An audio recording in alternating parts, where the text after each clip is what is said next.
Hello friends, இன்றைக்குள்ள வீடியோவில் நம்ம எதை பற்றி பார்க்க போகிறோம்னா பஜ்ஜீஸ் நம்ம எந்த ஸ்டேஜில் ப்ரீட் பண்ணணும், அதை எந்த மாதிரி நம்ம சிக்கிலேருந்து அதை நல்லா க்ரோத் பண்ணி கொண்டு வரணும், ப்ரீடிங் எப்படி ரெடி பண்ணுறது, இதை பற்றி தான் நம்ம பார்க்க போகிறோம். அந்த கேஜஸில் நீங்கள் பார்த்தீங்கன்னா ஃபீமேல் சிக்ஸ் தான் இருக்கும். அடுத்த கேஜில் நம்ம மேல் சிக்ஸை செப்பரேட் பண்ணி வச்சுருப்போம். நம்மகிட்ட பஜ்ஜீஸ் சிக்ஸ் வந்ததுலேருந்து நம்ம பெரிய கூட்டிலேருந்து அது மதர்லேருந்து பிரித்த பிறகு ஒரு கேஜில் சிக்ஸ் எல்லாத்தையுமே போட்டு வைப்போம்.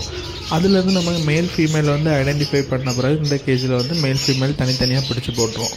நமக்கு ப்ரீடிங்கு நம்ம எந்த பேட்ஸ்லாம் நமக்கு ஸ்டாப் பண்ணணுமோ அந்த பேட்ஸ் மட்டும்தான் அப்படி பண்ணுவோம். இதிலேருந்து நம்ம கிட்டத்தட்ட அது சிக்கு வெளியே வந்ததுலேருந்து ஒரு 5 மந்த்ஸுக்கு இந்த மாதிரி மேல் ஃபீமேல் நம்ம செப்பரேட் பண்ணி போட்டுருவோம். டோட்டலாக ஒரு 6 மந்த்ஸ் அதுக்கு ஏஜ் ஆன பிறகு தான் நம்ம ப்ரீடிங் போடுவோம். அப்போ தான் பேட்ஸ் கொஞ்சம் மெச்சூர்ட் ஆகும். ஒரு 3 மந்த்ஸில் ப்ரீடிங்கு ரெடி ஆகிரும். ஆனால் ஒரு நம்ம 5 மந்த்ஸ் கழிச்சு போடும்போது 5 to 6 மந்த்ஸ் கழிச்சு போடும்போது தான் நல்லா ரிசல்ட் இருக்கும். இந்த மாதிரி ப்ரீட் பண்ணி பாருங்கள், உங்கள் பஜ்ஜீஸும் நல்லா ப்ரீட் ஆகும்.